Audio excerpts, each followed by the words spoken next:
States of America and to the republic for which it stands, one nation, under God, indivisible, with liberty and justice for all.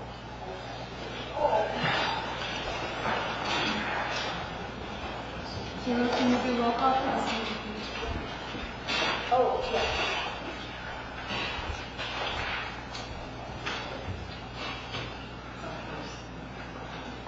Jennifer? Present. Chris? Present. Oh, sorry. Chris Chiupetta, absent, but Chris Gruber's here. B? Here. Andy? Here. Kathy? And Fran? Here. And Joe. Here.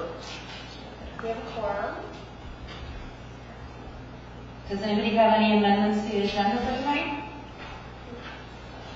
If not, can I get a motion to approve the agenda as is? I'll make that motion. I'll second that. All those in favor? Aye.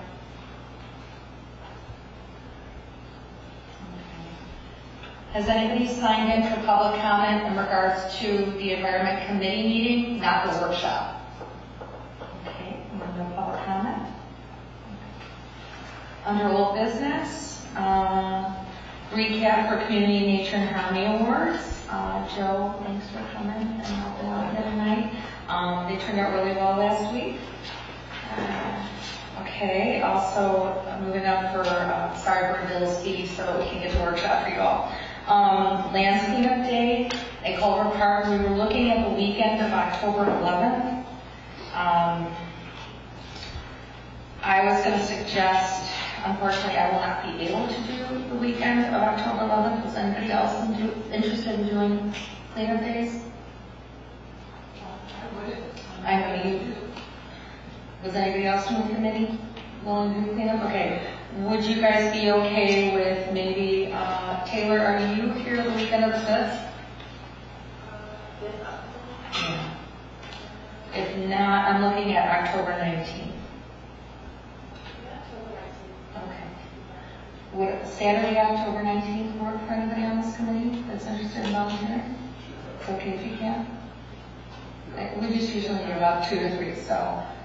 B is in, okay. Andy? Okay. Joe, are you up for it?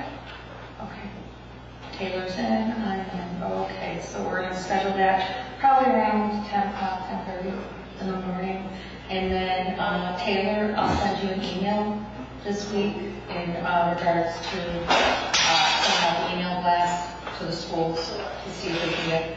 We try to recruit, for those that are new on the committee, we try to recruit from the school districts to see if we can get the kids, because sometimes they need service hours, so they tend to be, the high schoolers tend to be more receptive. But I'd like to also send it out to the grade schools as well. Okay.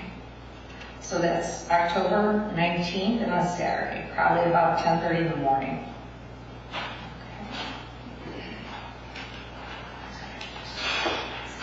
Okay, on to new business. Okay, October proclamation will be at the next October meeting for the village board.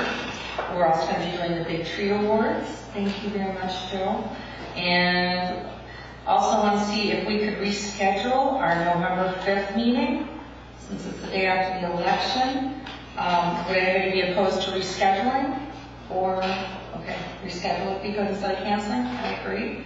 So instead of the 5th, do you want to do it that week or do you want to do it the following week?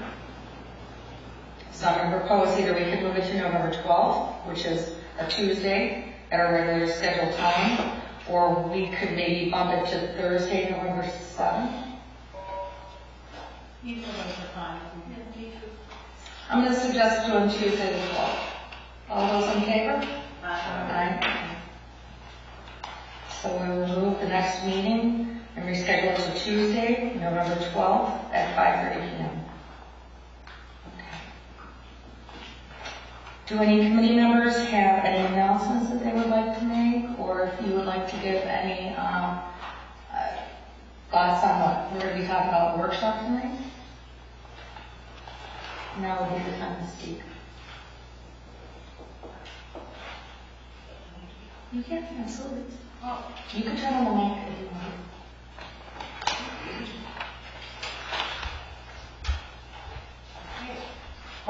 there we go. Hi. One comment. So we did have we did a table that you talked.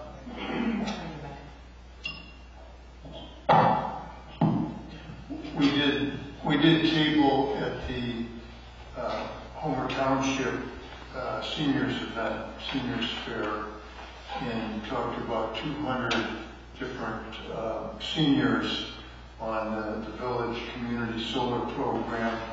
There was quite a bit of interest generated, and hopefully it'll result in some of our community going ahead and taking that very easy step where there is really no hidden fees, guaranteed discount of at least 10%, no sign-up fees, no quit fees if you decide to leave the program at any time if you find a better deal.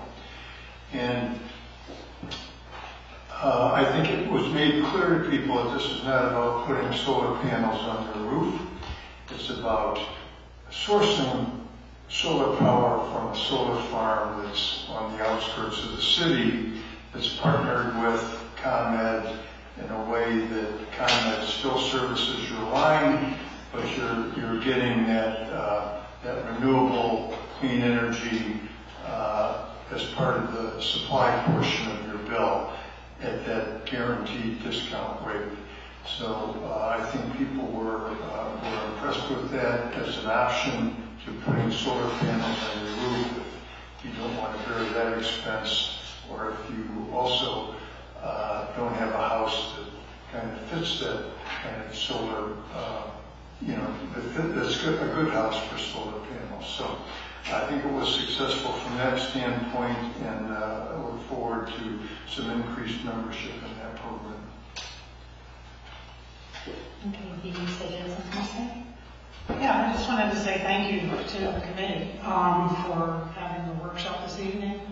I also have a personal interest in this because I have a 9-quart easement behind my house.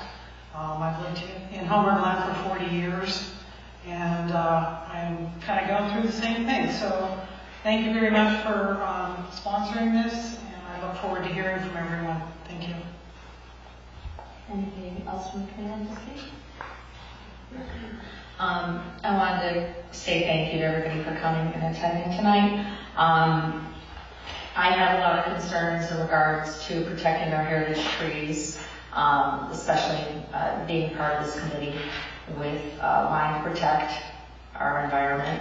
I also have safety concerns, both in regards to hazards with the corrosion possibly with the pipeline, but I also have my reservations as well about safety for the community, and if clearing is the only good option. So I'm hoping that we receive a lot of good information tonight. I know my staff has worked extremely hard answering a lot of the questions for our public. My apologies that we do not have a VP representative tonight to answer any questions, but we will also be getting questions answered by them as well that have been presented to us. So I'm going to move on so that everybody can be part of the workshop. And I'm going to turn this over to Mr. Brett Westcott, who's our engineer. Thank you. No.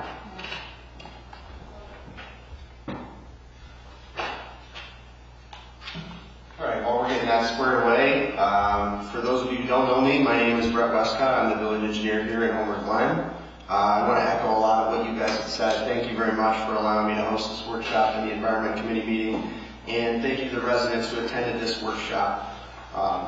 It's designed to be somewhat of an informative workshop about utility easements and right-of-way. That's kind of going to be the first half of it, and the second half of it will dive more into what I can assume most of you are here for, which is regards to the pipeline easement and the proposed clearing work that BP has up there on the north side of the village. So once we get this rocking and rolling on the screen here, we'll get started. Okay.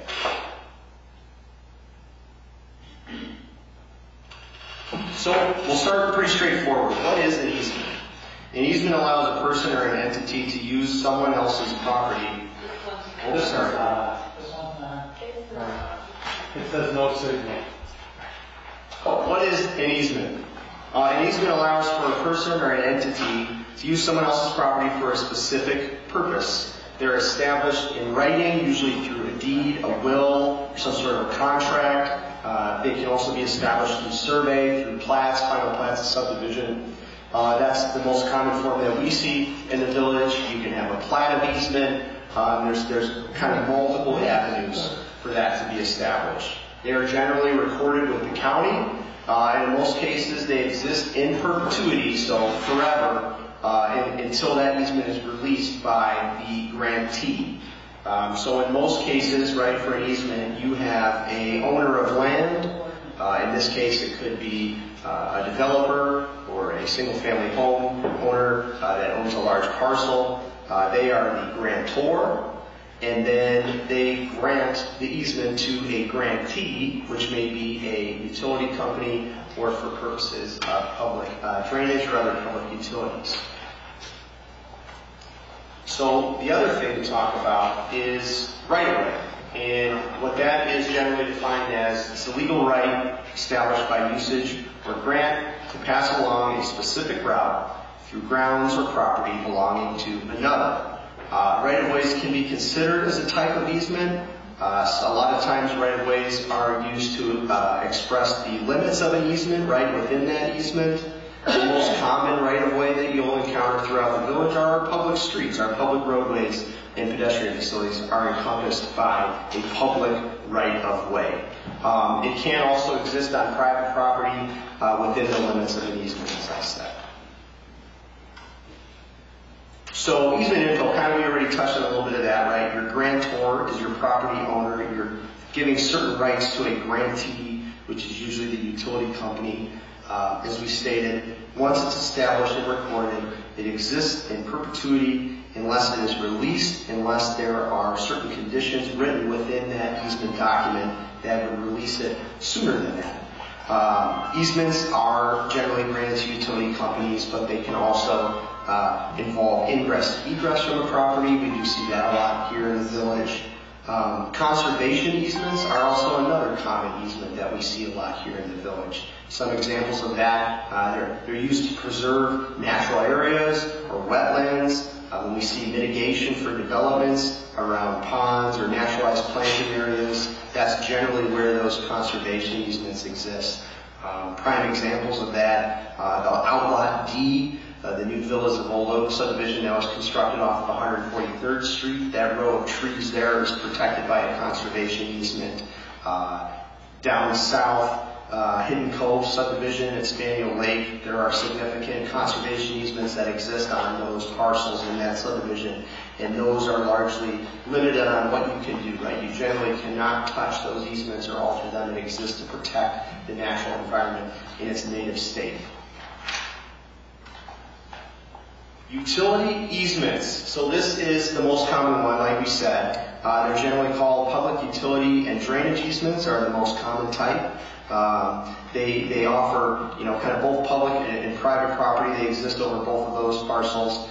Generally, every subdivision in the village of Homer Glen contains some sort of utility easements to some degree, right? And that allows those utility companies to provide their services for the benefit and the use of the public, whether it's gas, electric, telecommunications, and so on. And then obviously they also exist to convey the surface flow of water, and you can also install, in our case, public utilities like storm water, storm sewers, that provide a benefit to the subdivision as well. So PUDs are generally granted as perpetual easements as well, and they grant utility companies the right to kind of do the following. This is kind of a blanket statement language that you see in a lot of easements. And it grants them the right to install, construct, relocate, remove, renew, replace, operate, inspect, repair, and maintain their facilities. So it kind of covers, right, it kind of covers all their bases on that. And that blanket language is usually what's associated with all of these easements when they're granted to the utility companies. So, the $1 million question, who owns the easement? We get this question a lot at the village.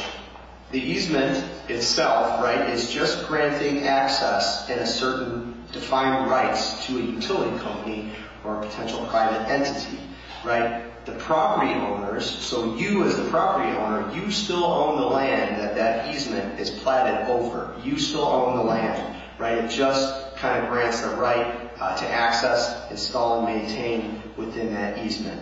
On the other hand, right, the easement can also restrict some things, right? It can restrict what can be placed. For example, swimming pools, sheds, sidewalks, driveways, or other more permanent structures are generally not allowed within utility easements without some sort of encroachment agreement. So the burning question, what is an encroachment agreement? An encroachment agreement is used by the village in some cases, right, when a structure will encroach into a utility easement or a drainage easement. What that does is it allows utility companies or people who have rights to that easement to essentially sign off on the encroachment of that structure. However, if they sign off and allow that encroachment, usually what the encroachment agreement entails is that you're encroaching in the utility easement with the understanding that if these utilities need to come in to do repairs or service or maintenance, if they have to remove that shed or remove that portion of your pool, right, the understanding is that it is at the sole cost of the property owner. So it's kind of a tit for tat, right? They're allowing you to encroach within that easement, but it's at your own risk, right? And it's at the cost of the property owner. So they can be useful in some select scenarios. We do see those a lot here. Generally, is it a huge issue? No, not all the time, but I think that the best practice is to avoid encroachment in utility easements at all costs. So that wraps up just kind of the general knowledge of easements and right-of-ways. Now we're going to move into a little bit more of the pipeline section of this. So pipeline easements within the village of Homer Glen. The village contains 11 pipelines within its boundary. They either transmit liquid petroleum products or natural gas. A lot of these pipelines and their construction dates back to the 1940s, sometimes earlier. And what these utility companies used to do and the pipeline owners back in the day was they would be granted a blanket easement. I'm not sure how familiar you are with, say, township sections, but it's the way they kind of surveyed everything back in the day, was in large squares. So you have the Homer Township that encompasses this large square, and that was divided into smaller sections, right? And they would be granted a blanket easement, like the quarter of the quarter of the quarter of this section. And it would be kind of a large area of land. And then that would grant the pipeline company the right to come in, install their pipeline, and after that fact, it would be generally reduced from that blanket easement and released to the industry standard, which is generally 25 feet on either side of the pipeline, so a width of 50 feet, or 66 feet as a standard width. 66 feet, that seems like an arbitrary number. That's actually an old survey chain. That's an old measurement that they used to use back in the day. And that was just a simple, easy width that they would use for those right-of-ways. So interesting fact there. To continue, pipeline easements, generally contain similar language as the other utility easements, right? They grant the pipeline operators the right to lay, maintain, inspect, operate, replace, change, or remove a pipeline, along with their right of ingress and egress, for all purposes necessary and incidental to those rights, right? The maintenance, the installation, the operation, replacement, changing, or removal of their pipelines. And again, this is a general statement that is pretty consistent throughout all the pipeline easements that I've dealt with, at least in my career, and it just kind of covers all the bases. So the next question is in regards to pipeline easements and their maintenance, right? When a pipeline is installed and operated and is transmitting either a petroleum product or natural gas, right, who regulates that? Who is in charge of that? And once it's installed and active, it falls under the jurisdiction of the Federal Department of Transportation, and more specifically, the Pipeline and Hazardous Materials Safety Administration. So pipeline right-of-way easements are required to be inspected on a regular basis by federal law. Hazardous liquid pipeline operators have to perform surface condition inspections 26 times a year at intervals not exceeding 21 days. So essentially once every 3 weeks, right? Pipeline operators have to have somebody on site. Either they're flying over the easement to inspect it and visually inspect the surface conditions, or they're doing it on foot. So as such, right, they're required to maintain the vegetation within their easements as to not hinder that inspection or their maintenance utility or their maintenance activities there. So furthermore, with the maintenance requirements, what is required of these pipeline operators? And what are they supposed to do for you, right, the stakeholders or these owners of private or public property that contain an easement on it? Pipeline operators are required to provide their stakeholders with an explanation regarding the need for vegetation management activities, and that should also include a discussion of the rights granted under the easements, as well as estimated start and completion dates of the work. This could be in the form of mailed letters, it could be door hangers, phone calls, or face-to-face meetings, depending on the location and the situation. So the village urges residents, if you observe or see any type of clearing that's occurring in what you think is a pipeline easement or what you know to be a pipeline easement, and you feel that you were not notified by the pipeline company ahead of time, you should reach out to us because they are required to do that. In a lot of cases that we've dealt with so far in the village, we've seen that that has been the case. They have notified residents, and just try to give them that kind of rundown. But that's something that you can ask from them, right? Those are things that they need to provide to you. Moving on. So why is pipeline maintenance important? And these are kind of all from these federal guidelines from that the Pipeline and Hazardous Materials Safety Administration. So properly maintained right-of-way allows for the identification of surface conditions such as unauthorized vehicles on or near the right-of-way, heavy equipment on the right-of-way without authorization, urban encroachment, right, people building sheds or other things on the easement, construction activities on or near the right-of-way, potential soil defects, erosion at water crossings or flooding on the right-of-way or sedimentation, missing or removed aerial markers, pipeline markers or identification signs, and then also the potential evidence of leaking gas or liquid. So just to continue, why is it important? Well, if pipeline damage occurs, right, pipeline operators may need direct and immediate access to their pipelines. Clear right-of-way makes not only the aerial patrol inspections more efficient and more effective, but it also grants that pipeline operator, right, kind of an untethered access into there to address that situation.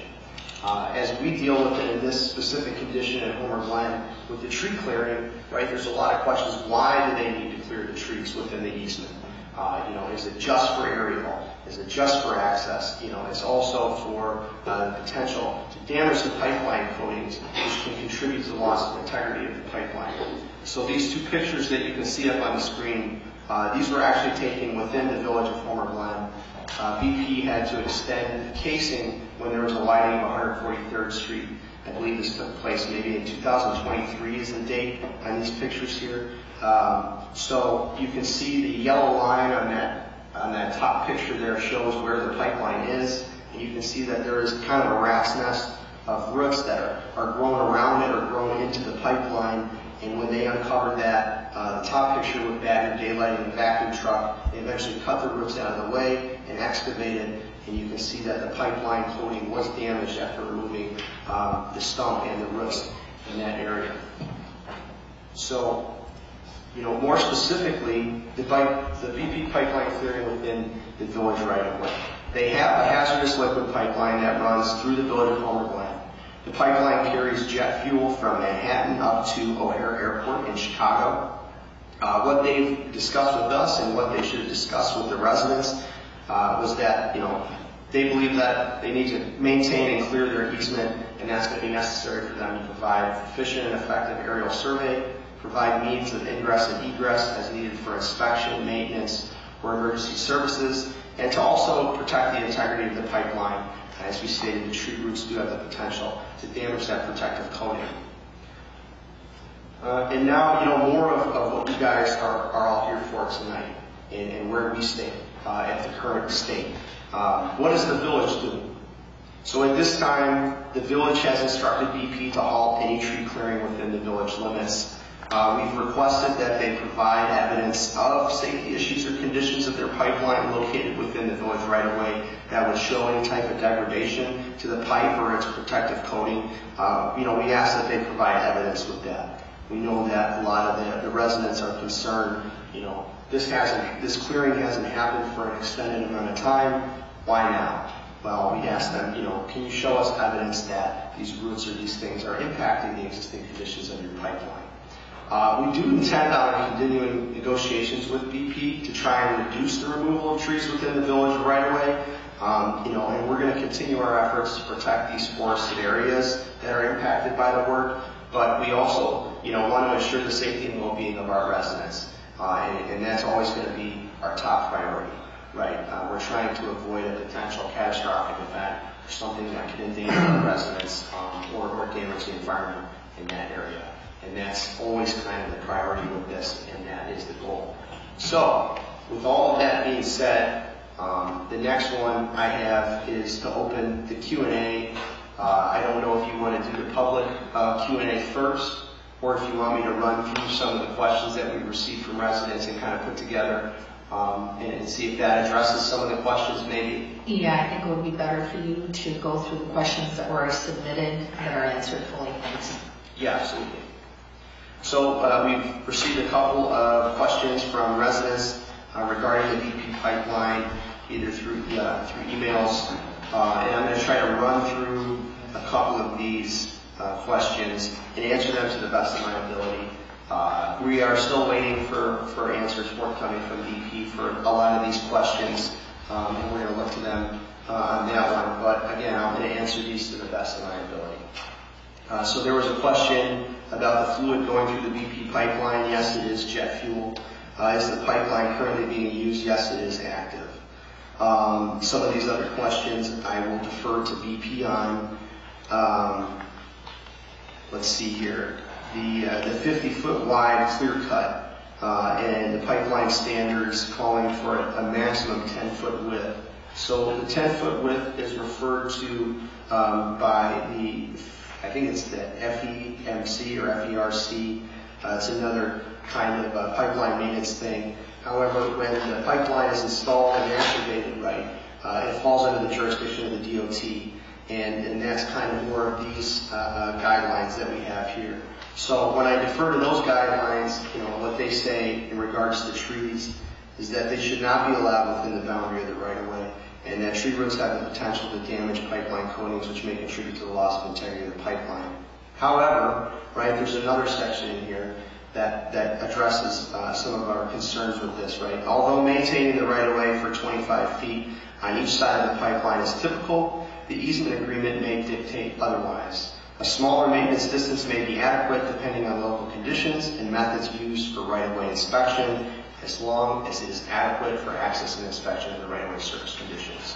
So when I talk about further negotiations with BP, right, these are the things that we want to refer to.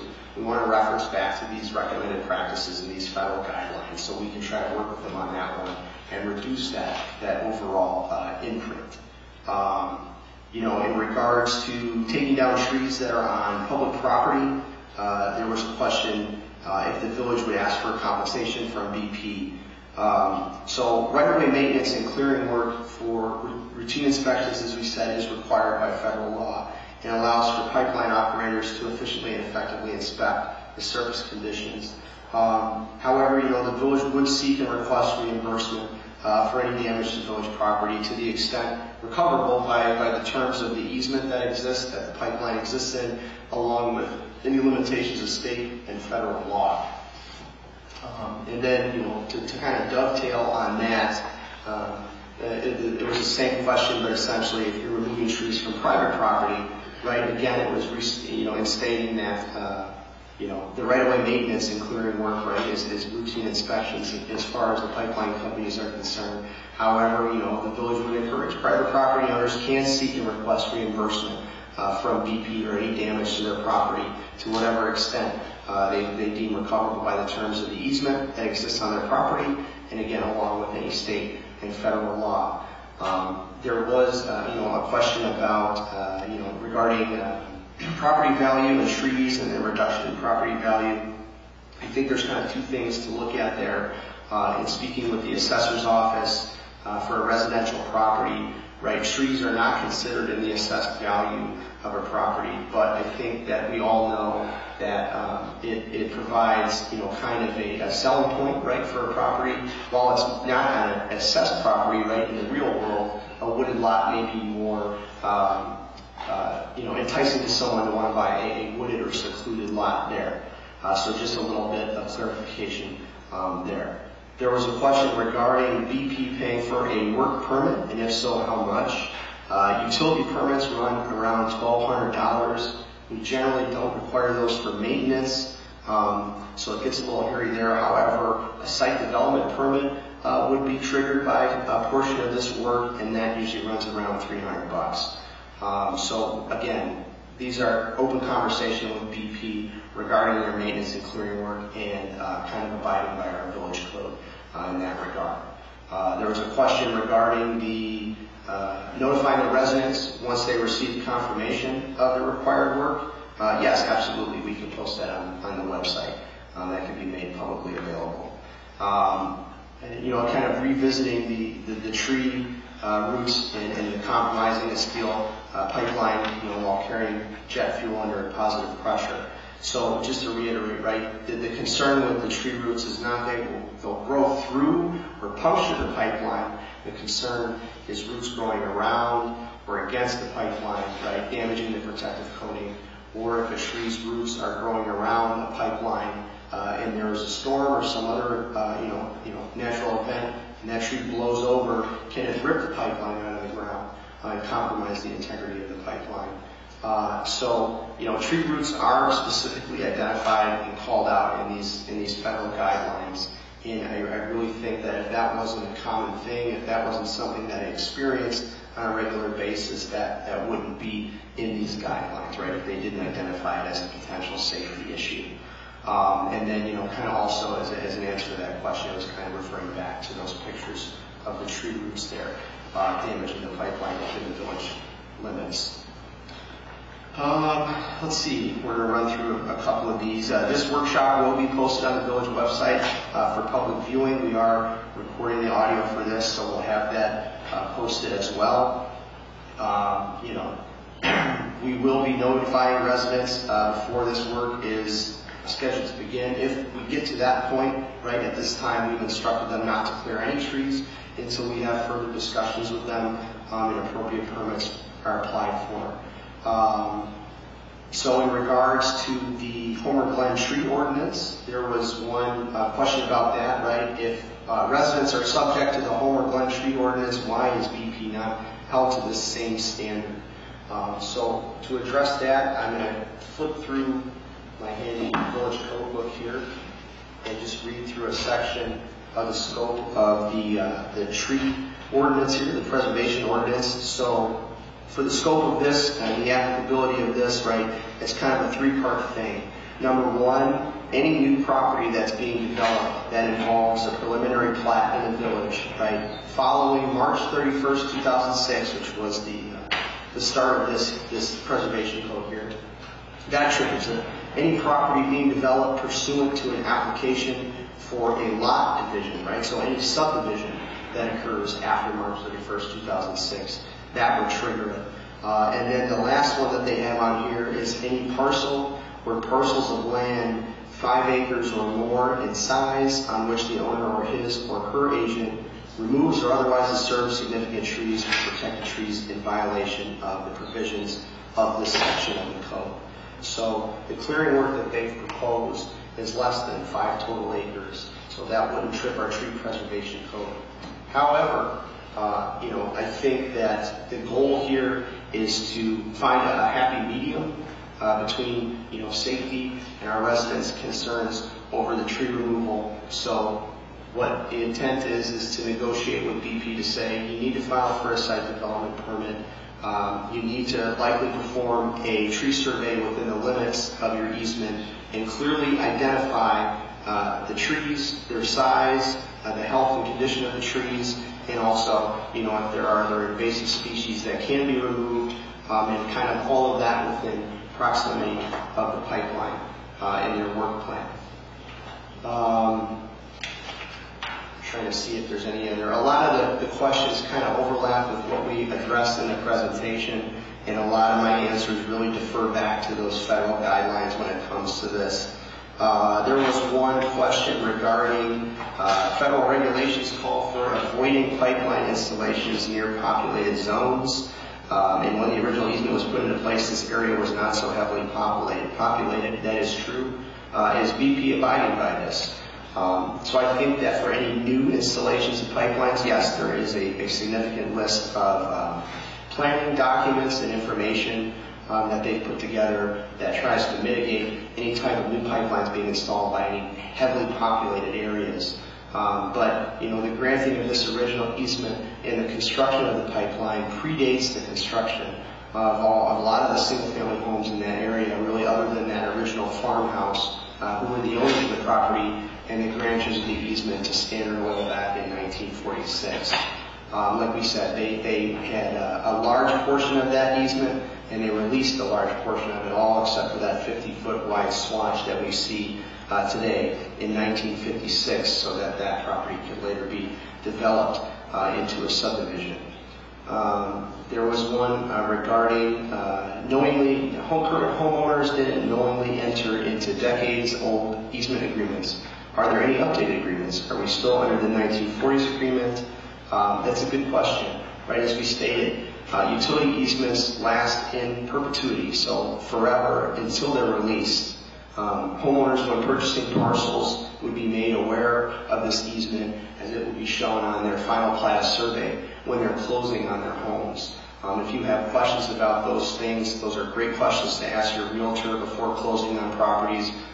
What easements do I have on my property? What are the restrictions of these easements on my property? And that's very valuable to find those out prior to closing. The rights, like I said, of the 1946 agreement exist in perpetuity. There is not an updated agreement as far as we know. The original agreement still stands, and the rights that are associated with it still stand and exist in perpetuity. Let's see here, flipping through some more of these really quick. Just kind of referring back to public utility easements, they're for the benefit of the public. In terms of hazard and safety monitoring, the village can certainly ask BP for this in our negotiations. I don't know what the extent that we can demand monitoring or testing services from private utility companies. Right, the village does not have an authority over them. However, residents can reach directly out to utility companies to voice their concerns. The village, will act as a voice for the residents in these negotiations that we have moving forward, and we'll be addressing this. I know that that's a big concern, at least from my discussions with some of the residents that they have, is that soil or water testing is something that they would look forward to. I think obviously they wouldn't accept soil or water testing from BP, right? We want a third party to complete that. So I think we can try to negotiate and discuss those things with the utility companies as things progress. There was a question regarding some bridges that were constructed within the BP easement in the northern limits. In speaking with the BP representative, they are called out as pedestrian bridges from what I can see in an ID&R letter dated November 13th, 2009, when BP first applied for I think it's a nationwide or statewide permit to install those, and it was granted by the ID&R for their installation. In speaking with BP, these bridges are just pedestrian bridges, and they do not believe that they're designed for vehicles or equipment. So, I think that covers a lot of the basics. I think a lot of the questions that we had here are covered by the federal guidelines that keep deferring back to those same things. There was some questions regarding that when the easement was written, that there were no aerial surveillance protocols in place, or tree cutting or motorized equipment was potentially not available at that time, or motorized chainsaws were not available at that time. And while those are true statements, in the eyes of courts and their decisions that they made in regards to utility easements, right, is that those blanket rights that are granted with that easement, it covers all of those things, and because it exists in perpetuity, right, it covers those things and potential future needs, right, whatever they need to do to inspect, operate, and maintain their pipeline, that's what's associated with that easement. Let me see if I have any more here before I cut it open to you guys for public comment. I think it's just deferring back a lot to, that they are required to maintain their pipeline right away and maintain vegetation is to not hinder the inspection and the maintenance activities. There was a question regarding a national security issue and that not being in place when the easement was established. Yes, that is true. However, it is currently considered matters of national security, right? And that's why it is federally regulated by the Department of Transportation. And then the rest of this was kind of in regards to the frequencies of inspections, like we said. Yes, they can inspect it aerially. They do reference inspecting it on foot as well. It's in chatting with BP on this one. They can perform more frequent inspections via aerial flyover. They do have, millions of miles of pipeline within the continental U.S.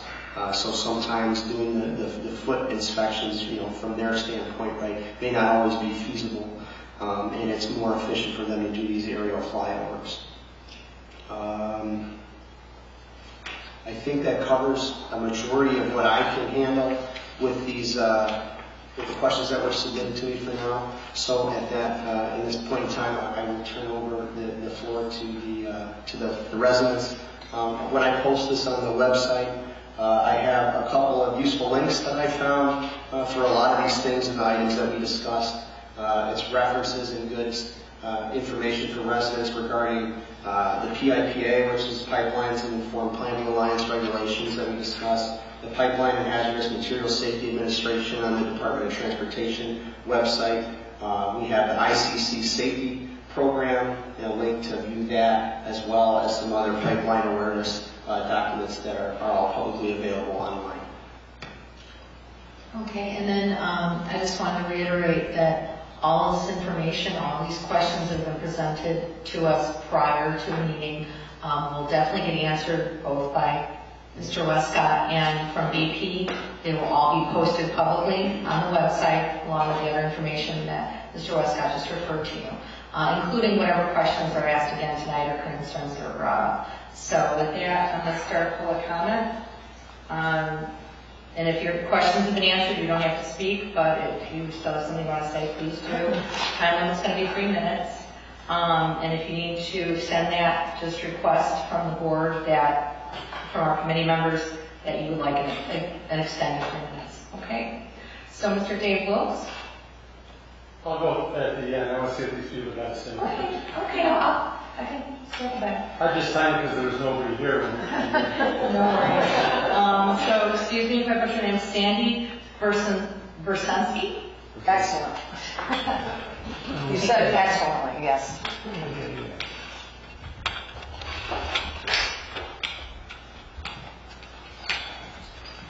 Did you need my address or what you just write? Okay. My name is Sandy Bersensky. I'm here representing CARE, Citizens Against Ruining the Environment. I don't know if any of you have heard of us, but we represent the whole area, Will County. I don't know if I'll take up 3 minutes. I'll try to be as brief as possible. But the question I really want to ask is, what is the dimension of this pipeline?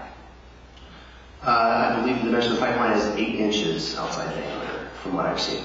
8 inches? And is there a name connected with the pipeline? I know you said BP. But BP is the pipeline operator, correct?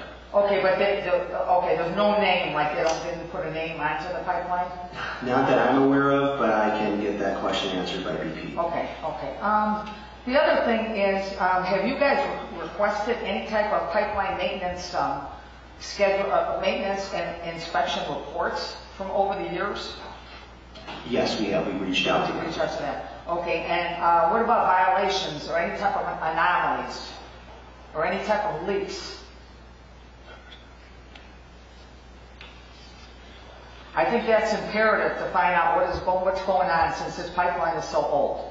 The other thing, excuse me, the other concern is future plans. Have they made it known to you what type of future plans? Are they looking possibly at putting another pipeline in there next to this pipeline? I have not discussed that with them in regards to future plans. It's my understanding that at this time it's just maintenance and clearing of the right of way. I would bring this up to them. You know, absolutely. Yeah, because I mean, all of a sudden now they want to start clear cutting, taking out trees or whatever. That to me is an indication something else is going on, possibly expanding. And then you said this one is from Manhattan to O'Hare, correct? Yes, ma'am. And it's only jet fuel. That's my understanding. Specifically where in Manhattan is it running from? Is it a refinery they're running from? I don't know what that origin is called. It's a facility. Okay. You know, and you can I would see find it. out exactly what's happening, you know, what's coming through that pipe, because this could possibly, if there's any type of leak or, heaven forbid, explosion. One was just in the news not that long ago. This could be a problem. And this leads me to the fire department. Is the fire department aware? I mean, is there any type of emergency plan in place for your residents in the event something there's a leak? There's, you've got stuff coming out, the jet fuel or whatever. Anything that I usually you notify the fire department. Is the fire department aware of that you have this pipeline, what's in the pipeline, and what could happen? And what is the procedure as far as within an emergency plan to contact the residents and let the residents know so that they're not caught off guard with this? Absolutely. That's a very good point. I will defer to our emergency management. Mr. Ron Cusk, he's on vacation this week. He's not here tonight. But he is the man with the plan, and he would have answered all those questions. Okay, I would definitively find out what that plan is, because that is for the protection of not only the community, but those residents that are right there. Absolutely. I'll try to wrap this up. I know you covered a lot with the trees, but let's see. I want to, okay, you said, okay, was BP invited to this meeting this evening? Yes, they were. Okay, they just declined, did not want to come? Yes, that's correct. Okay, will they be obligated? I mean, are they under any type of obligation with all your concerns, your questions? Are they under any type of obligation legally to answer anything? That's a good question. I'll have to ask our legal, right, in terms of that. That's more of his expertise. I can say that at least up to this point in time, they've been receptive to me asking questions regarding these things. They have been receptive. Yeah, they have been receptive. The only thing they haven't been receptive to is, unfortunately, attending the meeting. Okay. Yes, unfortunately. Yeah, and you said that they are under the jurisdiction of the Department of Transportation, correct? That's correct. Yep. Okay, the Department of Transportation is the oversight. So that's like if you have a case coming before you are the committee, or you are the guys that are overseeing all this. Just like Lockport has their own city council, Will County has a board that oversee it. Is there any way you can get somebody from the Department of Transportation to come in here and answer these questions? Sandy, would you like to request another 3 minutes? Could I, yeah, just to wrap this up. I'll wrap this up as quickly as I can. All those in favor? Aye. Okay. I'm just looking at, to me, there's a stall tactic, or I don't know if they just don't want to answer the questions. I would find out definitively if they're under any obligation to answer your questions legally. And I think because the oversight is with the Department of Transportation, they should have somebody here, proactive. Before something happens, where are these people? These people should be here answering your questions and all the residents' questions and everybody's questions. But I thank you for your time. Thank you very much. Thank you. Thank you. Mike McGee? Well, Mike McGee, 15601 Longview Drive. Thank you to the board, committee, and staff members for listening. So I just want to touch on some points that Sandy had. I don't think that the fire department has any special, of course they have protocols for explosions, etc., and they'll arrive.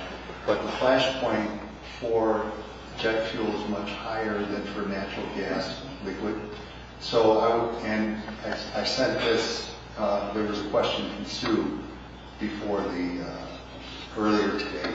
And so there are much more incidents with natural gas liquid than with jet fuel as far as explosions. Okay, so moving on. I think that Sandy had a lot of good points, and of course we could only ask so many questions. I think there were over 20 questions of ours that were not answered, and Mr. Westcott, and we appreciate all his diligence in getting this together, but he deferred to many times to BP, but there are other questions that were asked that were just simply not answered, or they were kind of watered over. He said that many of them overlapped, and they do overlap, but we're trying to construct a picture. So in a story, you have characters and then you have situations that overlap. That's life, right? So that's why we're trying to understand everything. He used the word in general when describing the easement and some of the laws and some of the interpretation. I heard it, I think it was about 28 times when he was reading the different sections of the statutes. In 1946, all this language did not exist. I've gone and I've looked at, first of all, the village did not exist. And a lot of the legal terms do not exist. And he kept using the word in perpetuity. How do we know what the future is? Well, how do we know what technology is going to bring us?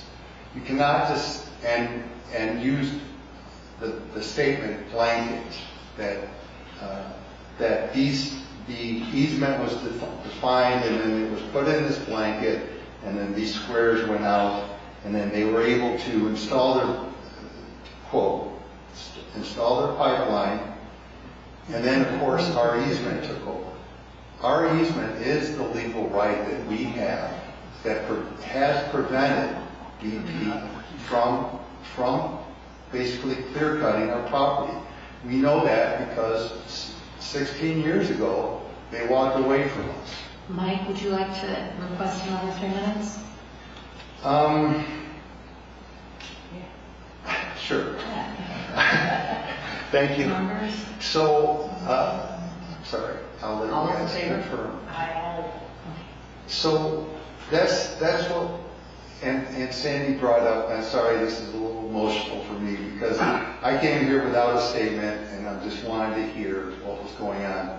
I feel like we've been kind of constricted, the public has been, in even this situation because the workshop implied an open forum.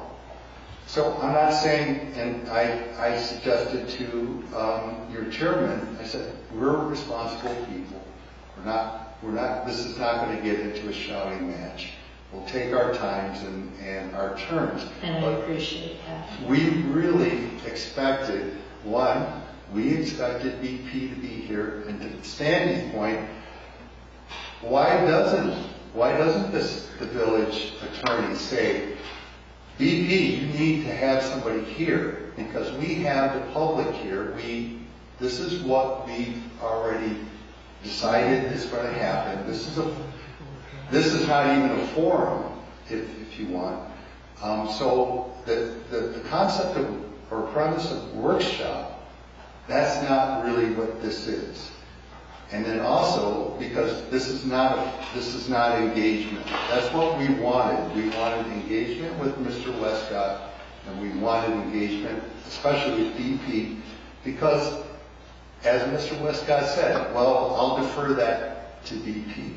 Well, some of the more serious questions that we have concerning safety, I'm a mechanical engineer, I am concerned. Mr. Westcott used the phrase again, that there is going to be some devastating event. So that's coming from an engineer. When my wife and I are engineers, when we hear that, in the context of the public, we are concerned. If it's a meeting between engineers, yes, maybe we'll hear that. I'm just putting this into context. It's troubling that Mr. Westcott is saying, as an engineer, PE, professional engineer, he's saying there might be this devastating event. So that's what residents are really concerned about. So we just want the village to be responsive, not put us into this container that we are seeing tonight, where I have 3, maybe 6 minutes to talk. We need some engagement so that, Mr. Westcott can say something and get through his point. And then maybe there are engineers in this audience with decades more experience. They can come back and say, well, what about this? Okay, that's it. Thanks so much, guys. Thank you. All right.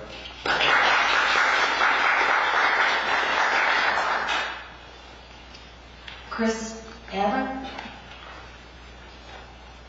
Hello, my name is Chris Ader. I am a mechanical engineer at Fermilab.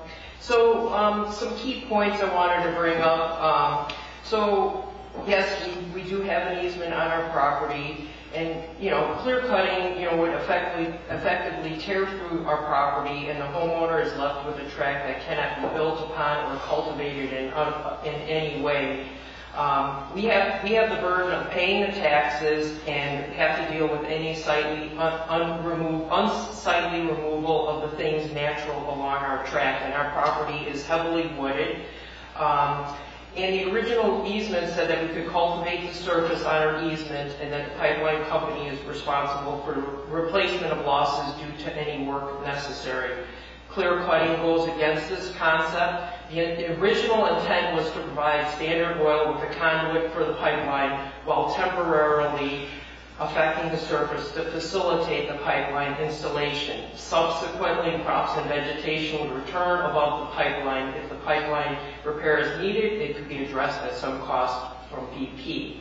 So years ago, I had looked at, I had done some research from 1939 of the aerial photos of the area, because I was very interested in what, it used to look like, because I heard it used to be a farm. And we determined that the area had been, if you compare those photos to the current ones, there actually are many more trees where we live than they were back in 1939. The immediate area was basically farmland. There were some patches of forest. So BP had laid the pipe in the area, and the trees were allowed to grow on and around the pipeline. And when, yes, there is a coal tar enamel or an asphalt enamel on the pipeline. It's actually 10 inches, because there was one during that excavation. I do have an email saying one of the homeowners had talked to the representative. It's not 8 inches, it's a 10-inch diameter pipeline.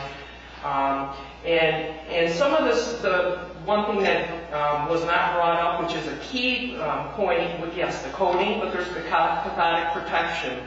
So even if the pipeline can move because of thermal expansion in the ground, there's rocks that could also rub against the coating in addition to the tree roots.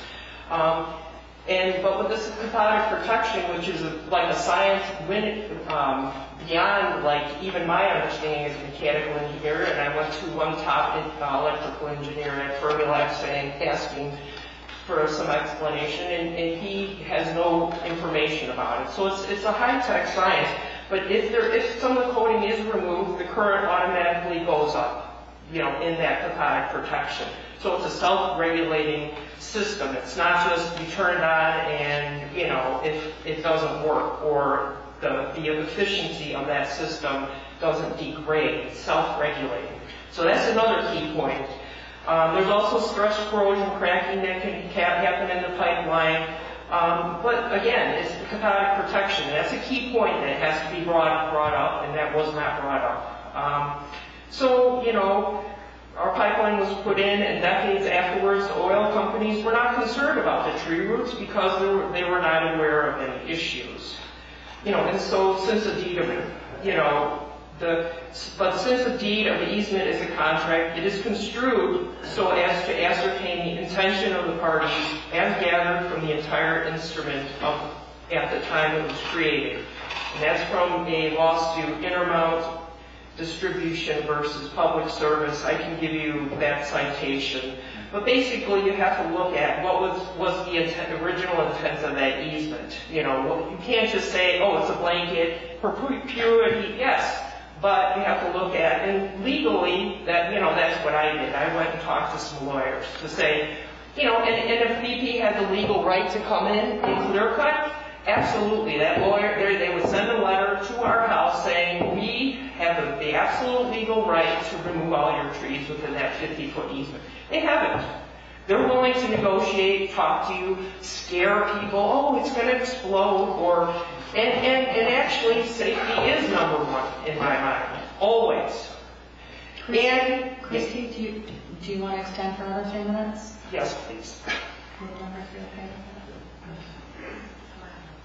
that? And yes, and in terms of safety, jet fuel is actually safer than gasoline. It has a higher flash point, so it's not just going to explode. There's going to be a potential, and there's no known failure of tree roots causing the pipeline to fail. Somebody needs to cite that. Give me a link. Show me something. Yes, trees wrapping around a tree, the pipeline. That's great, but that's not adequate. I want facts. Here's this paper. I've gone to an expert, a pipeline expert. He cited no failures caused by tree roots. Show me something counter. Show me some facts. I want facts. I don't want rhetoric. I don't want scare tactics. I don't want verbiage. I want facts. That's how we operate, and that's what safety is about, is facts. The canopy, if they want to come in and remove the canopy, again, we need an arborist to come in and say, oh, you're going to cut these trees? Is that tree going to live after that? There's been no discussion of that, So there's some points they need to bring in people. If you're going to have some of the canopy removed, it may kill the tree, So that's a concern. And yes, these right-of-way representatives are going to come in, but they're not engineers. None of them said, oh, I'm an engineer, I've got this 20 years, 30 years of pipeline experience. I go out to people at Fermilab who are fluids engineers, who are experts, in the field for information and validation. And legally, so I would like facts, not rhetoric. So, and I'm not worried about the pipeline, in our backyard failing. And because I know cathodic protection can preserve it. So, thanks.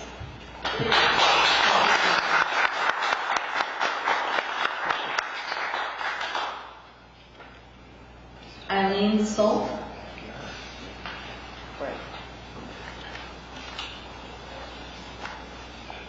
Hello, I'm Eileen Stolt. I live at 14930 West 139th Street. So not directly affected by the pipeline easement question, but very concerned about the pipeline overall being in our neighborhood. We're on a well, so should there be any leakage, we definitely would have a water quality issue. So questions about, if that comes up, who's responsible? Is that something the village undertakes, or are we left, on our own? So that's a huge concern of ours. But overall, after listening to everybody's questions, how long does a pipeline like this last? Do we have any data on that, Brett, in terms of do these last hundreds of years, or since 1940, is this because it needs to be replaced, or do we know? That's an excellent question. I mean, we know that the pipeline as it exists right now is getting up to be about 80 years of age, right around that time frame. I know that when they install them with kind of coatings and those kind of things, right, they do that for longevity as well as protection. In terms of the total lifespan of a pipeline, I don't want to give you a number and be incorrect. So I'm going to have to either do more research on that, or I'll defer to one of the experts at the pipeline company. Because that would be good to know. With everything, there's a start and a stop and a life cycle and all that good stuff.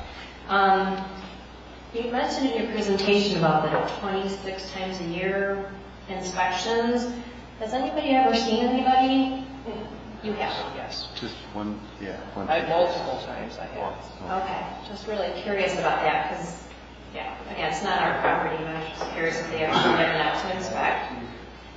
Certainly not 26 times, right?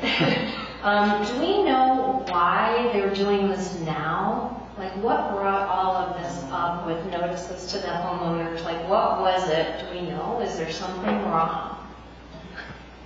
So kind of going back to those federal guidelines, right? The maintenance of the right-of-way is required so that they can continue doing these inspections. I know that they had previously tried to come through and do some clearing work in the past, and it was maybe about 16 years ago, less than that. I believe Mr. McGee spoke about that at the last board meeting. They were able to go to BP's headquarters, I believe. Correct me if I'm wrong, Mr. McGee. Okay, yeah, you're good. Yeah, they went to BP headquarters and I believe filed an ICC complaint against BP. And I don't know all the detail behind that, but I know that from those two things, that course of action, that's what got them to stop the first time. Okay. So, another question. So, we know that there's the jet fuel, right, running through the pipe right now. Do we know if they have plans to use that pipeline for something other than jet fuel? I will ask BP that question. And if so, do we have a right to know what's running through that pipe? And then I really, really appreciate whoever brought up about the fire department, Sandy. Yeah, what's the plan? Because it wasn't just out in Texas someplace where it was burning for 4 days, and right? People just, it's a serious situation. I'll tap into our EMA, Okay. and he is the man with the plan for that stuff. So we'll make sure that we get that posted on our website as soon as possible. Okay. And then the last question. Insignificant, I might add, compared to all the other important issues tied to this, but if they end up clearing even a 10-foot wide tract of land, we have to make sure as a village, the village has to do something to post that this is not for use by ATVs, because they're running up and down 139th Street all the time, and it's getting frightening that there's so many. So looking, Trustee Stylen had brought that up. Yeah, thank you very much. That's all I have to say. Thank you for your time. Appreciate it. Thank you. Did you want to say something really quick in regards to what was just discussed? Well, thanks so much, Chairman. Yes, so the pipeline, we've been analyzing it. We've looked at the cathodic protection. We've looked at the tar-based external part, so we've analyzed that. We've looked at the steel that would be manufactured in the late 1940s and would have been used for pipeline welding. So the pipeline could have up to 10 to 20 years life left. And there's also the fact that a smart pig, which BP does use, has the ability to coat the inside of the pipe even when jet fuel is present. That's it. Thank you, Mike. Thank you. Bob Najewski? I came for information. A lot of the questions I had have been asked already, so we can just move on. Thank you. Can I just make one point? Yes, Christine, go ahead. Oh, just to counter Mike's point about 20 years lifetime left, I did specifically ask the fluids engineer how much life would be left in the pipe, and he thought indefinitely with the cathodic protection. So that's Thank you. Yeah, I mean, that was my own realistic look, but she might be. Mr. Daniel Walker? I'm not going to comment. Okay, thank you. Ralph? Laban? I don't know where you had right for a moment. I just got one simple question. Where exactly is the pipeline? I mean, do we have any maps or diagrams or surveys or anything? And we can post it up when they put all the stuff online as well, okay? That would be very helpful. Thank you.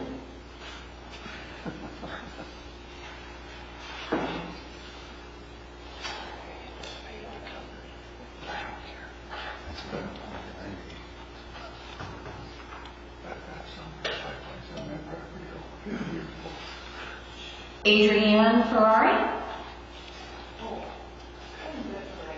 Okay. Heidi Casella?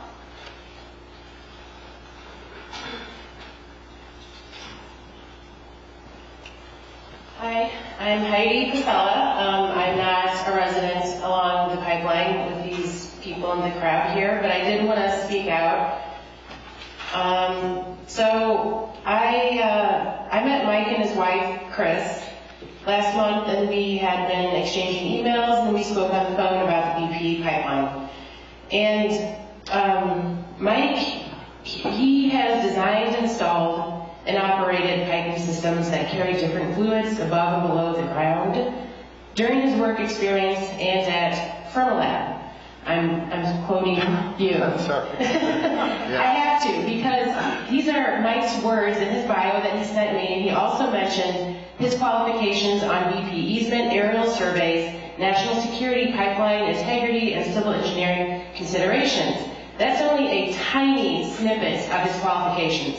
That's not even touching on all of it, nor even his wife's, Chris's qualifications, or his neighbors who are also engineers in similar fields. So I feel 100% safe and confident in what Mike and his wife, Chris, have to say, as well as their neighbors, when they are recommending safety issues of that pipeline and the importance of keeping the trees.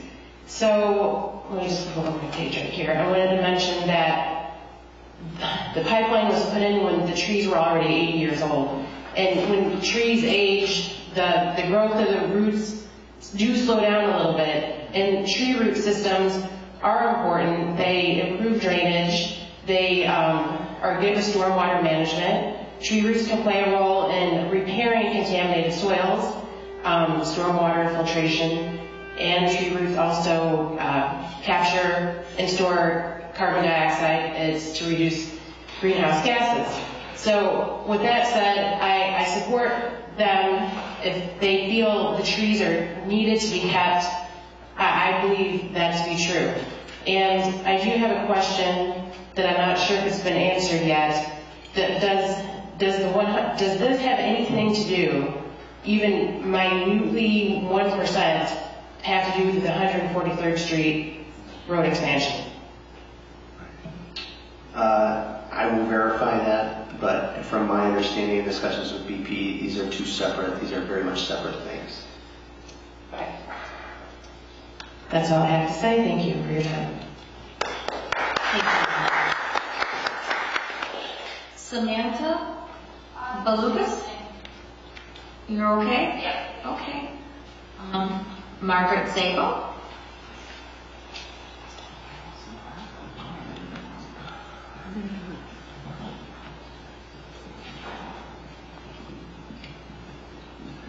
I'm going to read what I wrote for the board meeting. Some people were not there. Excuse me.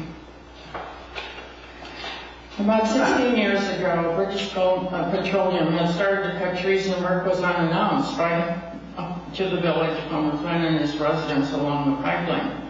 The village knew nothing about this activity, and the serious concern of tree destruction was brought to the attention by residents along the pipeline.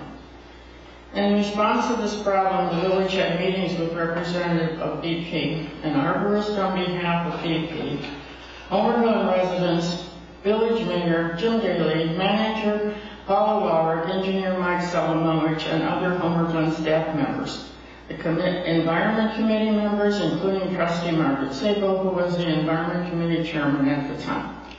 Throughout these meetings, discussion took place about BP's intention to cut trees and whatever cutting was necessary, since the pipeline has had a large number of trees growing in the area before the easement was created and before the pipeline was installed, and continue to grow since the 1940s after the pipeline was installed, and continue during the life of the easement to the time about 16 years ago. The trees are still there today in 2024.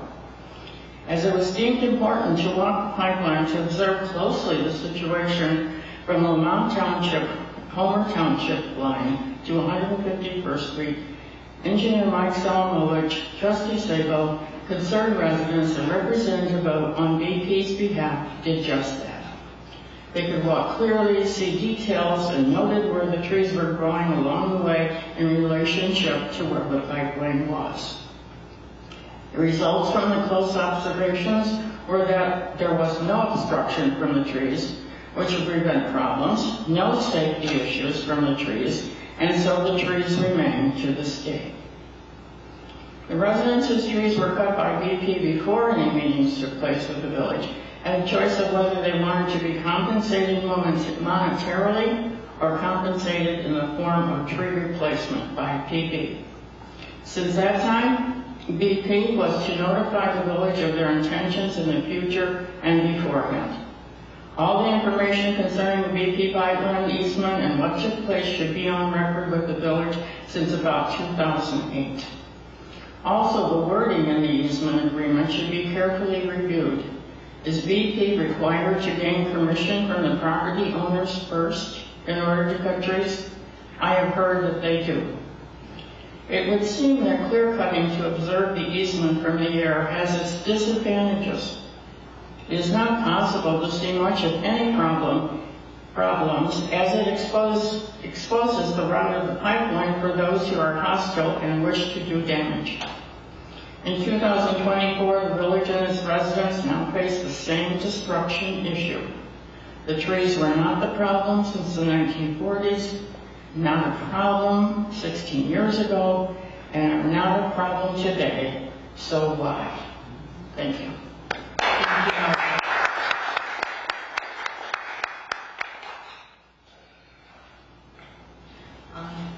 Okay, and that's all I have for public comment. And Mr. Yeah. And Dave Oaks, you're ready to speak? Go right ahead. Last but not least.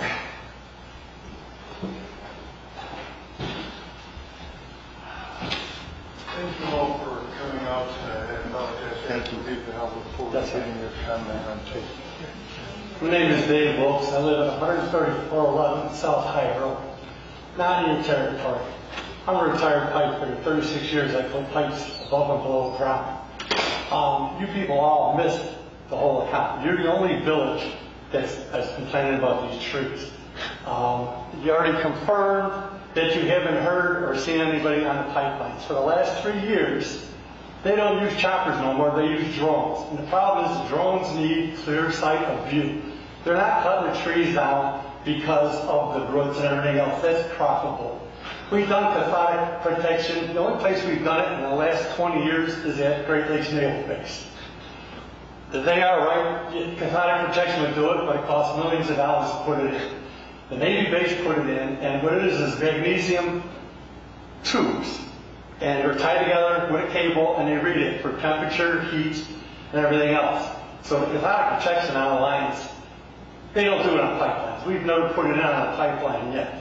All this is because the cost of money, because they don't fly choppers no more, they use drones. Now, if you want to verify that, I hope you people know where New Avenue is from Archer to 135th Street. They took and they cleared all the trees down there, moved all the electricity, the utility poles and everything else. Enron, Mobile, and Citgo paid for that done because they all use drones. I got 5 pipelines in front of my house, behind my house, to the side, north and east of me, all the way around. I have Enbridges, I have Citgos, I have Mobiles. This thing coming from Manhattan, that jet fuel, and where'd you guys say it's going? Okay, that's a crime. Mobile has an exclusive rights, and they got a 20-inch pipeline that comes from Mobile and Joliet. It comes up, it comes past my house, it goes over to Bell Road, it picks up North Shore Pipeline pumping station on Bell Road, right by the fire station. It goes up all the way under the power lines to 83, it runs all the way up 83. So I don't understand this 8-inch jet fuel line that they got, where Mobil's got an exclusive contract, otherwise they would have never put that in. And that was put in 1972, and I was on that pipeline too. So this is all because they don't want to pay for the choppers. They need clear side of view to the ground, and you confirm it with them guys for their drones. They run drones all the time now. And that occurred because it was probably 15 years ago when a guy fell out of the chopper at 83 in Archer, right by the canal, and got killed. Was a pipeline inspector. Which you guys can verify on that too. After that, they don't do the choppers anymore. And they already confirmed they don't come down. I got all the pipelines behind me, and they haven't cleared or cleaned any trees out of there. Yeah, and you're the only village that has brought this up about cutting down the trees. Everywhere else, they just go in and they cut the trees down, and it's all for clear sight for their drones. Thank you for your time.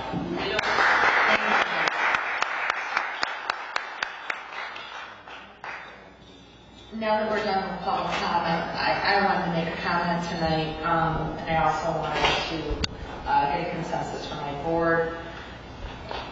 You know, I have a lot of personal concerns about the safety issues, and I like what Sandy had brought up, because that was questions I had asked about. How do we know that they're doing their due diligence to protect our community? Where are their safety reports? What are their safety reports? What's going on with our ground around these, what's going on with our water table. And I didn't like some of the responses that I had to read through on this and what their given right is. At the last village board meeting, a little over a week ago, we discussed doing a subcommittee, okay? And so the subcommittee, you know, would be tasked, and I'm assuming our task would be to advocate for our residents. So much to discuss. Sorry. But, you know, it would also be to discuss, you know, what can we legally do about right-of-way. This would consist of both residents that are here tonight, a few of our trustees, and it would consist of our staff, and then people who do have experience with engineering and chemicals in their background. So I think that's a good start for tonight. You know, I can tell you right now that, and I wholeheartedly apologize, my entire committee believed that we were going to have a representative, or we were pushing to have a representative from BP. And we were also in the hopes that we would have questions answered directly from BP. So you're not the only ones that are frustrated or, you know, dismayed. We are as well, and I mean that sincerely. You know, our goal tonight was to give you the best information that our staff could present to you. We also wanted to have your voices be heard. We know there's a lot of frustration. We know this has been going on for over a year now. And, you know, my apologies, but at this level, with the Environment Committee, you know, I was going to take a consensus from my members. You know, would Environment Committee like to pursue reviewing our village tree ordinance and suggest amendments that will aim to preserve more trees from clear cutting, specifically heritage trees that could be over 200 to 300 plus years in age. An amended ordinance can then be brought before our village board to be voted on. Can I get a consensus? Or can I get a motion? I'll make that motion. Can I get a second? All those in favor? Aye. And that's where we can start to make the process. Going before the Public Safety Committee as well. But I'm interested in seeing where we can go with the subcommittee on this, and the people that agreed to be on it when the mayor suggested it a week ago. I do want to thank my staff, and I think if there's any questions that you don't feel that were answered sufficiently tonight, could you raise your hand? I know, Mike, I know you're... I'm sorry, Fred. Go ahead. I am in the back. I'm sorry, but we'll get the ones that we don't get to talk to on a daily basis. Go ahead. I just had a question. What are the next steps? Next steps right now, but it is frozen at the moment. Yes, so as of right now, right, we've instructed, and I put that in writing to representatives from BP, that there is no further tree clearing that is going to take place within the village prior to, you know, kind of us figuring and sorting all this out. So we have that, right, that's laid out as of right now. As for the next steps, I would assume, continued negotiations with VP in regards to these things, answering and getting answers to a lot of the questions that you guys have had. There's a lot of good questions. I know I didn't touch on everything tonight, but like I said, we have them compiled. I will post these questions with the answers that we have, and that will be publicly available on our website, and we'll put a blast out to Facebook and things like that to address it. But as of right now, we're kind of in a waiting game, right? We're waiting for BP to respond. We're waiting for BP to answer our questions and to get back to us in regards to what their plan is with all this as well. Right? We've told them to stop, so they have not responded to that yet, and they haven't given us answers yet at this time to all these questions. So that's the next step, right? Just continuing to gather information. Okay. Go ahead. And then a follow-up is just how will we as a community receive the information that's coming out? How will we get notified of what's going on? Do we have to follow Facebook, or will there be other forms of communication? Because not everybody's on Facebook all the time. We'll post it on our village website. It'll be put up on the front page. So if you kind of just keep checking that as we go by here. I would assume that between now and then, right, at any number of meetings, if it's public safety, if it's additional environment committee meetings, if it's board meetings, our trustees are very well informed in these types of things, and they'll mention in their reports and let the public know when that information is available. We'll just do our best to make sure that we put that on as many different avenues as possible. Okay. Just one more question, sorry. And we can request from staff that we make a page specific on our website specific to this. Okay. Is there the ability to, once something gets posted to the website, that people can sign up to say, hey, if this got posted to a website, I'll get notification? Is there a way to do that? Trustee Sadler, could you please respond to that? Well, I'm just saying she's sitting right next to our communications person, Amy Glen, and I believe the answer is yes, but I'll let Amy answer that. Yes and no. If I'm just updating a regular page on the site, there's no way for me to notify you. But there's a feature on the site called news updates, and that goes right to the front page. So right now, on the front page of our website, there's a little news alert about EP. So if you are signed up onto our mailing list that's connected to the news and alerts, whenever I post a news and alert, I can send that as an email alert to. And we sign up through the website? Yes. Okay. Yeah. Thank you, Amy. Okay, I'm going to get Sandy first, and then I'll get you. You know what? I think the most important thing is to find out, with this oversight. I think what bothers me, first and foremost, is the safety, and that's why I refer to the fire department and what type of emergency plans are in place, and for the community. Another thing I did not bring up was the water situation. The one lady said she's on private wells. That's a big deal. There's a lot of wells over above yes, the property. that's the big deal yes, to there's determine. a lot of concerns. Yeah, that, and if they are under any type of legal obligation, because I've been with CARE now for, I don't know, for going over 30 years, but I'll tell you what, I don't think they're ever going to appear unless they legally have to appear. Agreed. And trying to get them to answer the questions and concerns of the people is the most important thing. And a whole somebody's got to be held, you're trying to be proactive. You don't want to be reactive to something bad happening. And like I said, what is going on with where this originates, this pipeline, and where it ends up and what's happening. Dave brought up so many different areas of concerns, because if you look on a map with the pipelines, it's like a spaghetti. I mean, they're all over the place.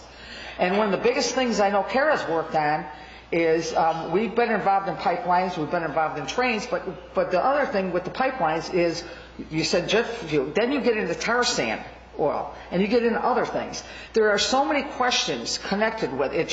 It's like a Pandora's box. That's why right now I think what we're trying to work on, not just with staff, with our board, but with residents, is figuring out all of the information.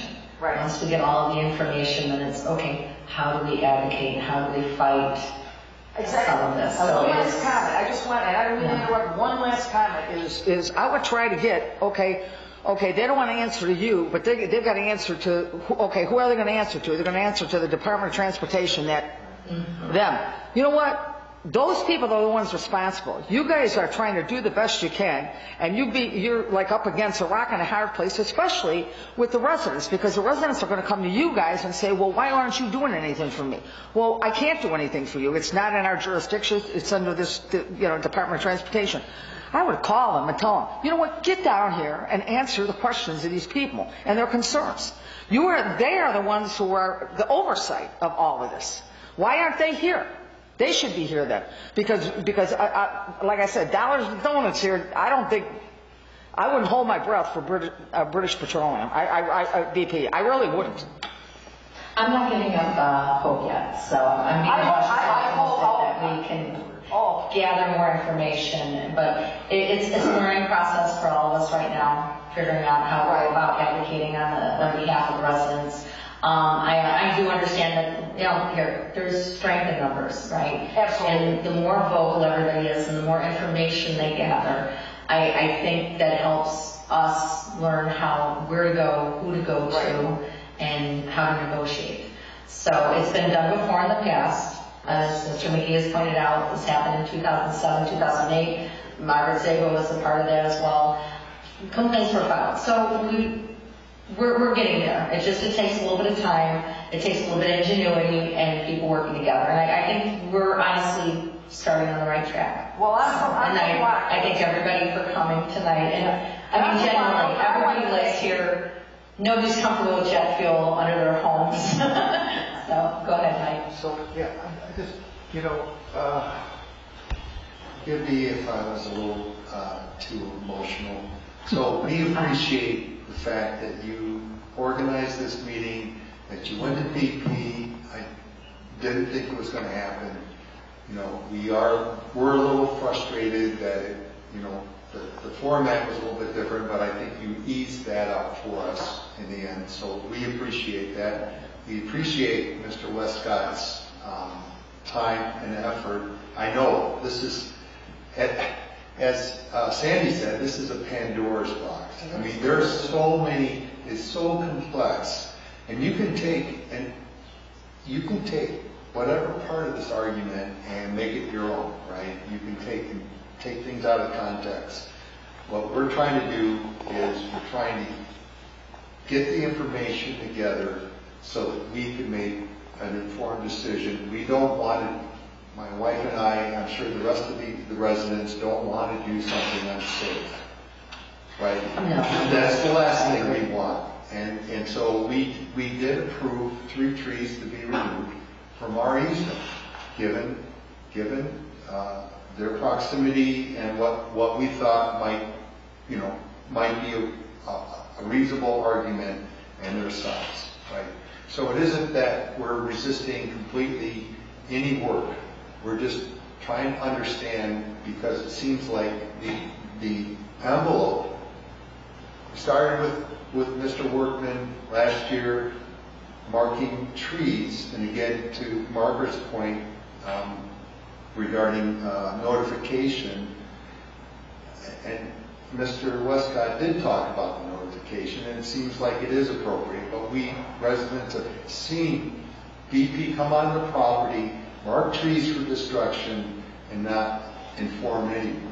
So that's one fear. So then later this year they came back, and it seemed like Mr. Workman was trying to consider us, and then later we found out that there were some conflicting comments to our neighbors, like Samantha and her husband Noah, or different things that were being told. So again, we don't like disinformation. So I think that's, and to answer all of this and what Sandy was saying, it took us over a year, like a year and a half really, to resolve this, where BP left. So it is, we're about a month into it, so it's a long process. So thank you. No, and thank you for being so calm tonight. It's greatly appreciated. I do understand everybody's frustration, but I think a lot more gets accomplished when everybody can find common ground, as some of us have discussed. I do think that we are moving in the right direction. There's good, okay, Dave, before I forget you. On your website, you're posting, like Vermont, Romeo, Lock Lauderdale, even Will County Village. They post it 24 hours before the meeting. Do you guys do the same thing? Or can you post it sooner? Because me and Sandy were supposed to be at another meeting tonight, but we can't be in two places at the same time. I see that though. You usually have this meeting on the first Tuesday, correct? Yes, Environment Committee meets the first Tuesday of the month. Yeah, it's not a normal So meeting, but if you post something for BP and it only comes 24 hours before, your guys' meetings, Will County, downtown Will County's got their meeting the same time. They have big meetings. Vermont, they got a big one. Sandy knows the last three we fought, we stopped. if we do a subcommittee on this, once one gets appointed, there will be, just like this meeting, there will be a monthly meeting, probably same bat time, same bat channel. So that would help alleviate that. This was out of the norm, okay, with the workshop. And we did put notice out appropriately. We had it, we were trying to put the word out, over a week ago with the neighbors and stuff, but now we had it out by Friday. We had it on our agenda that we were meeting tonight. So, but it was mostly word of mouth. Thank you, Mr. McGee, for that. Is there any other question? Go ahead, sir. I know like 25 feet from the pipeline, right on each side, roots go way farther than 25 feet. It's not just a large tree. Was that even, why don't they just chop the roots and have to chop the roots? Brad, do you have a response to that? You're saying like in terms of just pruning roots, Yeah, I mean, is that even an option? Because a tree that, a large tree's going to have way more roots, way longer roots. Right. No, that's certainly a good question. We do have a licensed arborist on staff. I think that's a good question for her. So I'll defer that answer to her. I know that, when you start pruning or trimming that root ball to a certain extent, right, it does impact the life of the tree. You know what I mean? Which at that point is just as bad as removing it, I guess, right? So I'll put that on this list here, and we'll try to post an answer to that as well. And then that's also a question that we can defer back to BP, right? Is that an option? And, can that be determined probably on a case-by-case basis, right? That's probably not a broad brushstroke kind of thing for a solution to some of these things, but I think that it's certainly something that we should consider. So I think that's a good point.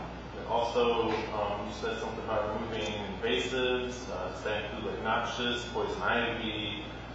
If they're going to end up spraying, is that going to get into the root system of the trees or the plants and seep on my property, possibly kill the trees on my property if they're spraying? No, absolutely valid concern. I don't believe that they're allowed to use any type of clearing chemicals within that right of way. They did offer. Yes, they do. There is. They just sprayed behind me 2 weeks ago again. Okay. So again, those are under the high lines right off the high road in 135th Street. They sprayed from Archer all the way to Mobile's terminal on my road. They spray every year to kill the invasive species because it overgrows and then they can't run the drones to see the pipe. Right. It's all for the drones. That's all this is for. It ain't about the trees and the roots. Roots never broke a pipe. 36 years I've been putting them in, never seen a root tear up a pipe. It's what's in the pipe. Yeah, so, those are things to address, like I said, with BP. I do know in these regulations, the same things that we defer to with the trees and stuff like that, not disputing any of that stuff. They say that there are other certain types of shrubs and other things that they permit within the pipeline as long as they don't interfere with maintenance inspection operation. They say they include seasonal crops, flower beds, vegetable gardens, and lawns, and that rights of way can provide useful and functional habitats for plants, nesting birds, small animals, and migrating animals, and that plants native to the area are desirable. So in that regard, right, I think that performing underbrush maintenance and things like that is something that's a part of preserving naturalized areas. That's something that is part of maintenance plans that we see a lot in our conservation easements. And I don't think that that's too much of a stretch, right, to ask these things of BP, you know what I mean, in these negotiations, in these future talks with them, right? Hey, what are you going to be using? Are you going to be using any of this stuff? You know, kind of what's the plan? Lay it out with us. So again, you know, we apologize that they couldn't be here tonight. You know, we kind of pressed them for that, and unfortunately the answer was no. And like you said, right, fingers crossed, we're not going to give up hope yet, but we'll keep trying. We can certainly reach out to DOT folks. I think that they can answer a lot of questions for us. You know, and like we said, right, the intent is not to go in and just cut down all the trees and the easements in the right of way, right? The intent, especially for this meeting, is just to try and be informative and provide, you know, kind of educational and informational session to our residents regarding the right of ways and their rights to easements and all that good stuff. So, you know, we'll continue these conversations with them. We'll continue these discussions with them. I will do my best to have all these questions addressed. I've taken a bunch of notes from the public comment, you know, and I appreciate everyone's input, especially, you know, folks with experience in this. Mr. McGee, Christine, I know you guys have experience with these pipelines. Dave, you're a retired pipe fitter, so that I think that speaks volumes on these topics. It's all much appreciated, and it's taken, it's noted, and we'll use that information as we move forward. Absolutely. Joe has a question. Brett, at the village board meeting, it was mentioned that there would be a tree survey from 143rd Street going north all the way to the Will County border. Is that true? You're going to request a tree survey? Yes. So in moving forward with the site development permit and our negotiations with BP, I think that's a logical next step here, right? Is we need to identify what trees are there, how many trees are there, what size of the trees, the health and the condition of the trees. I think that's a logical next step. And the other question I had, so I live in that area, and there's always been flooding connected with Long Run Creek. And you mentioned bridges being built over the creek, so at the very northern portion of this pipeline, Long Run Creek intertwines with the pipeline. So with soil erosion and everything, I guess the engineer, Mr. Buckley, pointed out that there could be soil erosion which could lead to flooding. Has that been discussed with BP? So that'll be required to be addressed in this site development permit, right? Kind of their work process. Generally speaking, right, if they're just kind of removing trees and grinding stumps, that's not a significant disturbance. They do plan on, at least from my previous discussions with BP, if they were to remove trees and grind stumps, the intent was to seed and reestablish those areas to avoid those kind of things. You know, in any case, right, we want to make sure, especially in sensitive areas like Long Run Creek and that conservancy overlay district within the village, we want to make sure that we're not releasing sediment into the streams. That area up on the north end, there is a platted floodplain, and that's regulated by FEMA. I do know previously that the installation of those pedestrian bridges was permitted through the IDNR. And that was, I think, through they have a nationwide permit that relates to some of these things as it relates to utilities and stuff like that. So I think all of those things kind of play a part in all of this, right?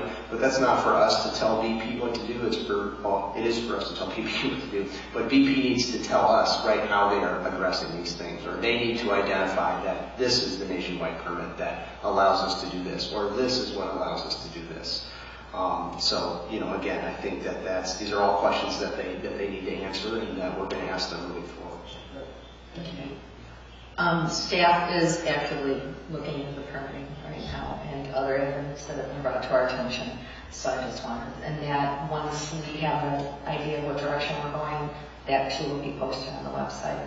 Go ahead. I just have a comment. So if there's going to be a tree survey done, I'd request that the survey also includes trees that they're talking about cutting the canopy, because there are several trees on our property that are 200 plus years old, and they're talking about cutting the canopy, and I told them, you're going to cut 30% of that, you're going to kill it. So I would just say that that could be another section that is mentioned, ones that are clear cut that they want to do, and then ones that they want to actually cut the canopy that are potentially going to die.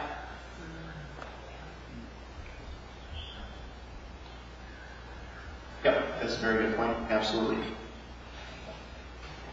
Could I just have one final question? You know what? I thank all of you. Like I said, I'm from Lockport. They don't have I don't believe we have an environmental. And I thank you all for even being here and listening. But also, what I would do if I were you guys, I would go, just as Dave was talking about, I would go and ask them, do you want these trees cut? What is the reason you want these trees cut? Is it to make your job easier with the drones? That's what it is. I don't know what they're going to give. I would ask it, though, to throw the ball in their court and watch their face when you ask them. Seriously, I mean, if that's the reason, these trees should not be cut at all. It's only for their convenience.